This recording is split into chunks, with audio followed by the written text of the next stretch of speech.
کہ بنی اسرائیل کو ساتھ لے کر ارض مقدس کی جانب جاؤ اور قوم عمالقہ اور دیگر سے جہاد کر کے اپنے آباء و اجداد کی سرزمین آزاد کرواؤ۔ بنی اسرائیل کی نئی نسل کو اپنے بڑوں کے جہاد سے انکار کی غلطی اور اس کی پاداش پہ قید کا احساس تھا۔ پھر بیت المقدس تو ان کا اپنا وطن تھا، لہٰذا وہ خوشی خوشی جہاد کے لیے تیار ہو گئے۔ جس وقت حضرت یعقوب علیہ السلام اپنے 11 بچوں کے ساتھ کنعان سے ہجرت کر کے حضرت یوسف علیہ السلام کے پاس مصر جا رہے تھے، اس وقت ان کے ساتھ خاندان کے صرف 70 افراد تھے، اور اب بنی اسرائیل لاکھوں کی تعداد میں حضرت یوسف علیہ السلام کے پڑ پوتے حضرت یوشع علیہ السلام کی قیادت میں اپنے آباء و اجداد کی سرزمین مشرک اقوام سے آزاد کروانے جا رہے تھے۔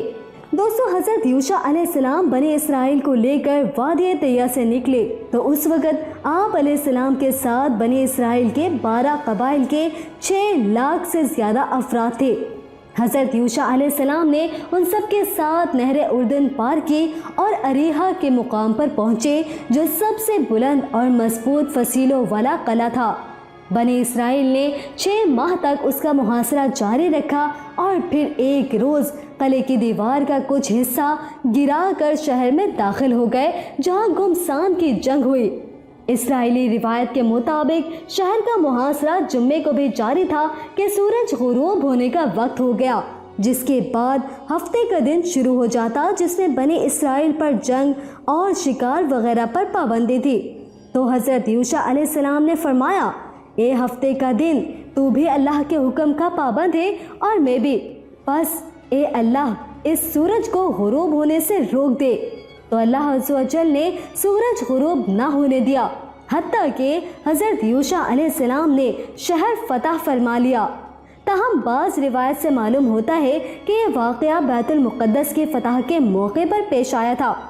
مسند احمد میں حضرت ابو ہریرہ رضی اللہ تعالیٰ عنہ سے مروی ہے کہ رسول اکرم صلی اللہ علیہ وآلہ وسلم نے فرمایا، سورج کسی انسان کے لیے نہیں روکا گیا سوائے یوشع علیہ السلام کے، جب وہ بیت المقدس کی طرف کوچ فرما رہے تھے۔ دوستو، اس حدیث مبارک سے معلوم ہوا کہ حضرت یوشع بن نون علیہ السلام ہی نے بیت المقدس فتح کیا اور شمس کا واقعہ اسی کی فتح میں پیش آیا۔ دوستو، حضرت یوشع علیہ السلام بنی اسرائیل کو لے کر سب سے پہلے ارض کنعان کے پہلے شہر اریحا کی جانب بڑھے اور طویل محاصرے اور جنگ کے بعد قوم عمالقہ کو شکست دی۔ اس کے بعد کنعان کے دوسرے شہروں کو فتح کرتے ہوئے ارض فلسطین میں داخل ہو گئے۔ اس طرح اللہ عز و جل نے اپنا وعدہ پورا کرتے ہوئے کنعان، فلسطین اور شام تک کا پورا علاقہ بنی اسرائیل کے حوالے کر دیا۔ علامہ ابن کثیر رحمۃ اللہ علیہ نے لکھا ہے کہ اس جنگ میں بے شمار مال و دولت ہاتھ آیا، 12,000 مردوں اور عورتوں کو تحت تیغ کیا گیا، بہت سے بادشاہوں سے جنگ چھڑی۔ کہا جاتا ہے کہ حضرت یوشع علیہ السلام نے شام کے 31 بادشاہوں پر غلبہ پایا تھا۔ ناظرین، اللہ تعالیٰ نے حضرت یوشع علیہ السلام کی قیادت میں بنی اسرائیل کو زبردست فتح سے ہمکنار کیا اور انہیں ارض مقدس سمیت ان کے آبائی وطن کا مالک بنا دیا۔ اس موقع پر اللہ تعالیٰ نے انہیں حکم دیا کہ جب شہر میں داخل ہوں تو مغرور، متکبر اور سرکش لوگوں کی طرح داخل نہ ہو، بلکہ نہایت عاجزی و انکساری کے ساتھ سر جھکا کر رکوع کی حالت میں توبہ و استغفار کرتے ہوئے داخل ہو اور اپنی زبانوں پر حتّاتن کا ورد جاری رکھے، یعنی اے اللہ ہمیں بخش دے، پھر ہم تمہارے گناہ معاف کر دیں گے، اور جو لوگ نیکیاں کریں گے انہیں اپنی نعمتوں سے مزید نوازیں گے، اور سجدہ شکر بجا لانا، اللہ تمہارے لیے مزید آسانیاں پیدا فرما دے گا۔ دوستو، سورہ بقرہ میں اللہ عز و جل فرماتے ہیں، اور جب ہم نے کہا کہ اس بستی میں داخل ہو جاؤ اور اس میں جہاں سے چاہو خوب کھاؤ پیو، اور دروازے میں سجدہ کرتے ہوئے داخل ہونا، اور حتّاتن یعنی اے اللہ معاف کر دے کہتے ہوئے جانا، تو ہم تمہارے گناہ معاف کر دیں گے اور نیکی کرنے والوں کو اور زیادہ دیں گے۔ دوستو، سورہ اعراف میں ارشاد باری تعالیٰ ہے، اور جب ان سے کہا گیا کہ اس شہر میں سکونت اختیار کر لو اور اس میں جہاں سے جی چاہے کھانا پینا اور جب شہر میں داخل ہو تو حطۃ کہنا اور دروازے میں داخل ہونا تو سجدہ کرنا، ہم تمہارے گناہ معاف کر دیں گے اور نیکی کرنے والوں کو اور زیادہ دیں گے۔ دوستو، کیا آپ جانتے ہیں کہ حضرت یوشع علیہ السلام نے بنی اسرائیل کو اللہ تعالیٰ کے یہ احکامات بتائے، واضح و نصیحت کی اور انہیں ان احکامات پر منع و عمل کی تاکید فرمائی، لیکن سرکشی اور ناشکراپن تو بنی اسرائیل کی سرشت میں شامل تھا۔ چنانچہ انہوں نے حضرت یوشع علیہ السلام کی ہدایات کی پرواہ نہ کی اور اللہ کے حکم کی نافرمانی کرتے ہوئے توبہ و استغفار کے بجائے غرور و تکبر سے اکڑتے، اتراتے، تمسخر و استہزاء کرتے شہر میں داخل ہوئے۔ بنی اسرائیل کا ناشکراپن، غرور و نخوت، سرکشی و بغاوت اور نافرمانی ایک بار پھر اللہ عز و جل کی ناراضگی کا سبب بنی۔ چنانچہ انہوں نے حضرت یوشع علیہ السلام کی ہدایات کی پرواہ نہ کی اور اللہ کے حکم کی نافرمانی کرتے ہوئے توبہ و استغفار کے بجائے غرور و تکبر سے اکڑتے، اتراتے، تمسخر و استہزاء کرتے شہر میں داخل ہوئے۔ بنی اسرائیل کا ناشکراپن، غرور و نخوت، سرکشی و بغاوت اور نافرمانی ایک بار پھر اللہ عز و جل کی ناراضگی کا سبب بنے اور ان پر عذاب نازل کیا گیا۔ سورہ بقرہ میں اللہ تعالیٰ فرماتے ہیں، پھر ان ظالموں نے اس بات کو جو ان سے کہی گئی تھی بدل ڈالی، ہم نے بھی ان ظالموں پر ان کے فسق و نافرمانی کی وجہ سے آسمانی عذاب نازل کیا۔ دوستو، سورہ اعراف میں ارشاد باری تعالیٰ ہے،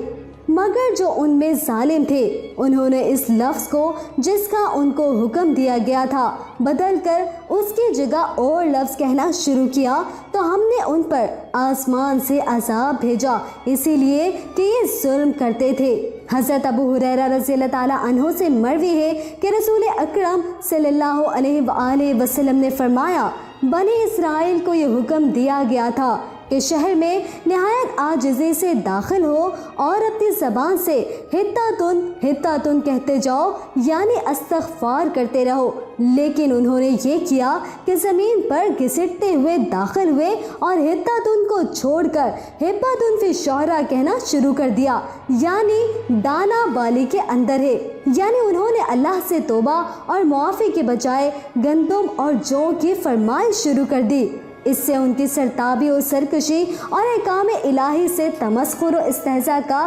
اندازہ کیا جا سکتا ہے۔ دراصل جب کوئی قوم اخلاق و کردار کے لحاظ سے زوال پذیر ہو جائے، احکام الہیہ کا مذاق اڑانے لگے، غرور و تکبر، سرکشی و نافرمانی میں مبتلا ہو جائے، اپنے رسولوں کے احکامات ماننے سے انکار کر دے، تو پھر آسمانی عذاب کا آنا یقینی ہے۔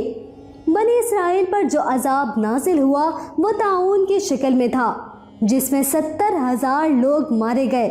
نبی کریم صلی اللہ علیہ وآلہ وسلم نے فرمایا کہ طاعون اس رجز اور عذاب کا حصہ ہے جو تم سے پہلے بعض لوگوں پر نازل ہوا۔ تمہاری موجودگی میں کسی جگہ طاعون پھیل جائے تو وہاں سے مت نکلو، اور اگر کسی اور علاقے کی بابت تمہیں معلوم ہو کہ وہاں طاعون ہے تو وہاں مت جاؤ۔ ان میں سے ایک جماعت جو حضرت یوشع علیہ السلام کی ہدایات پر عمل پیرا رہی وہ طاعون سے محفوظ رہی۔ دوستو، مورخین نے توریت کے حوالے سے لکھا ہے کہ جو بنی اسرائیل حضرت یوشع بن نون علیہ السلام کی قیادت میں وادی طیہ سے اپنے آباء و اجداد کی سرزمین کو مشرکین سے آزاد کروانے کے لیے نکلے تو ان کے ساتھ ایک مقدس صندوق بھی تھا، جس میں حضرت موسیٰ علیہ السلام کا پیرہن، عصا مبارک، حضرت ہارون علیہ السلام کے کپڑے اور دیگر انبیاء کرام کی تبرکات، توریت کا اصل نسخہ اور دیگر مقدس و متبرک اشیاء موجود تھی۔ نیز اس میں من کا مرتبان بھی تھا، کیونکہ اللہ تعالیٰ نے انہیں حکم دیا تھا کہ من کو اپنے آئندہ نسلوں کے لیے محفوظ کر لو تاکہ وہ دیکھ سکیں کہ بنی اسرائیل کو کیسے کیسے انعام و اکرام سے نوازا گیا تھا۔ اسرائیلیوں کی نظر میں یہ صندوق اہم ورثہ اور بہت برکت کی چیز تھی، چنانچہ وہ سفر اور جنگ میں ہمیشہ اسے اپنے ساتھ رکھتے۔ اس صندوق کو تابوت سکینہ کہنے کی کئی وجہ ہے۔